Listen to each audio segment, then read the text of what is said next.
किशनगंज जिले के ठाकुरगंज बाईपास निर्माण में पड़ने वाले बूढ़ी डांगी नदी में मिट्टी भराई को लेकर उठे विवाद को लेकर पथ निर्माण विभाग की टीम निर्माण स्थल का जायजा लिया। मौके पर उपस्थित मुख्य पार्षद सिकंदर पटेल, भाजपा जिला प्रवक्ता कौशल किशोर यादव से जानकारी लेते हुए कार्यपालक अभियंता ने लोगों को आश्वस्त किया निर्माण कार्य से बूढ़ी डांगी नदी का जल प्रवाह अवरुद्ध नहीं होगा। उन्होंने कहा कि जल प्रवाह की उचित व्यवस्था हेतु सारे कदम उठाए जाएंगे। जिस अलाइनमेंट पर सड़क निर्माण किया जा रहा है उसी पर सड़क निर्माण जारी रहेगा।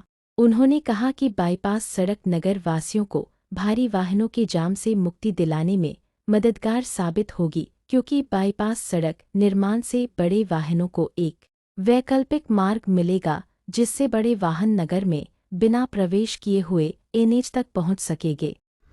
शिकायत था कि बूढ़ी डांगी का नदी का जो पानी है वो अगर सही से निकास नहीं होगा और उस पर अगर रोड बनता है तो काफ़ी दिक्कत होगा। बशीर नगर से लेके गोथरा और जिन्हें बहुत सारा 100 एकड़ करीब किसान का सारा फसल नष्ट हो जाएगा। उसी को जानने समझने के लिए एग्जीक्यूटिव इंजीनियर सब आए हैं।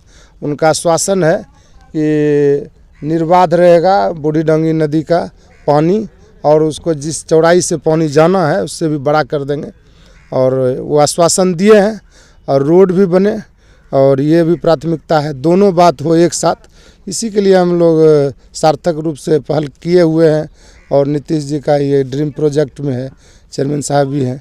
इसीलिए हम लोग आज जाने समझे, आशा है कि दोनों बात जो बात है आपत्ति वो क्लियर होगा। ये आपत्ति दूर नहीं हुई है, जब बनेगा जब दिखेगा तब जाके ये आपत्ति दूर होगा, अभी बोलने से कोई फायदा नहीं है। कि जो बूढ़ी डांगी का जो नदी है उस पर सड़क अगर पूरा बन जाए तो वो पानी जाएगा कहाँ से। तो एग्जीक्यूटिव साहब का कहना हुआ कि पानी जाएगा एक तरफ से रोड बनेगा, और जो पानी का जो अभी वर्तमान उसका चौड़ाई बढ़ा दिया जाएगा।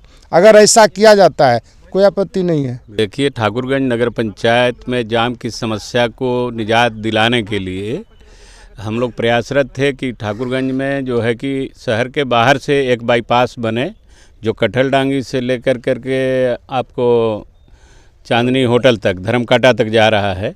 और इसमें जो है कि जो अलाइनमेंट तय किया गया है उसमें से कुछ पार्ट जो है बूढ़ी डांगी नदी का आ रहा है। उस अलाइनमेंट में मट्टी भराने से बूढ़ी डांगी नदी का जो है कि भर जाने का, और उसमें जो धारा प्रवाह जो पानी जो बहती है वो उसके में रुकावट आने का खतरा था। और उस संबंध में समाज सेवी अधिवक्ता कौशल किशोर यादव जी ने एक आवेदन जो है आगे भेजा था संबंधित विभाग को, जिला पदाधिकारी को, और इस संबंध में जो है कि उन्होंने मांग किया था कि इसका अलाइनमेंट बदला जाए। लेकिन अलाइनमेंट स्वीकृत हुआ है और उसमें बहुत ज़्यादा फेरबदल नहीं किया जा सकता है।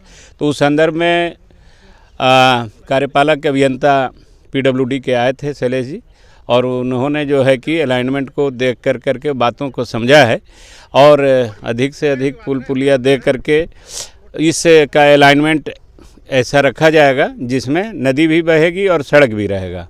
तो जो समस्या थी वो जो है कि समस्या सामने नहीं होगा।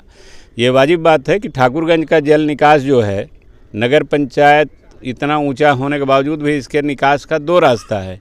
एक है जो बूढ़ी डांगी नदी से जो है कि कॉलेज मोड़ की तरफ से बूढ़ी डांगी नदी से होकर के जल की निकास होती है, और दूसरा है जो आपको पश्चिम के तरफ वाला पार्ट में जो है कि मेची नदी के तरफ जो है कि जाता है पावर ग्रिड के तरफ।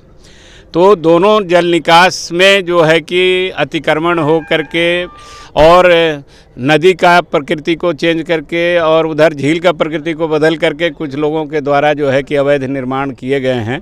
प्रकृति नदी है लेकिन वो ज़मीन पर जो है कि भवन बन रहे हैं, कहीं प्रकृति झील है उस पर भी भवन बन रहे हैं, और मिट्टी भराई हो रहा है। तो भविष्य में ठाकुरगंज इतनी ऊंचाई पर होने के बावजूद भी उम्मीद है कि आने वाले 10-20 वर्ष में अगर इस पर ध्यान नहीं दिया गया, सरकार इस पर नहीं चेती और इसको वाजिब तरीके से इस पर काम नहीं हुआ, तो आने वाले 10-20 वर्षों में इतनी ऊंचाई पर होने के बावजूद भी ठाकुरगंज में जल में जमाव से माने झेलना पड़ेगा, और जो है कि फिर बाद में जो है कि रास्ता और कठिन होगा।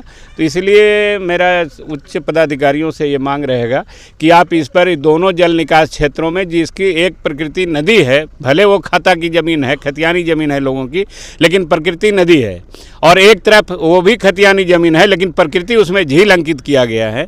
तो इस पर जो है कि निर्माण होने से, पक्का निर्माण होने से रोकना चाहिए और उचित व्यवस्था करनी चाहिए, ताकि भविष्य में आने वाले 10-20 वर्षों के बाद जो है ये खतरा न मंडराए ठाकुरगंज पे।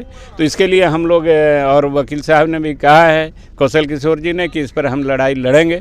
तो मैं भी उनके साथ हूँ इस लड़ाई में, क्योंकि ठाकुरगंज भविष्य में जो है कि हम चिंता हम लोग न करेंगे तो कौन करेगा।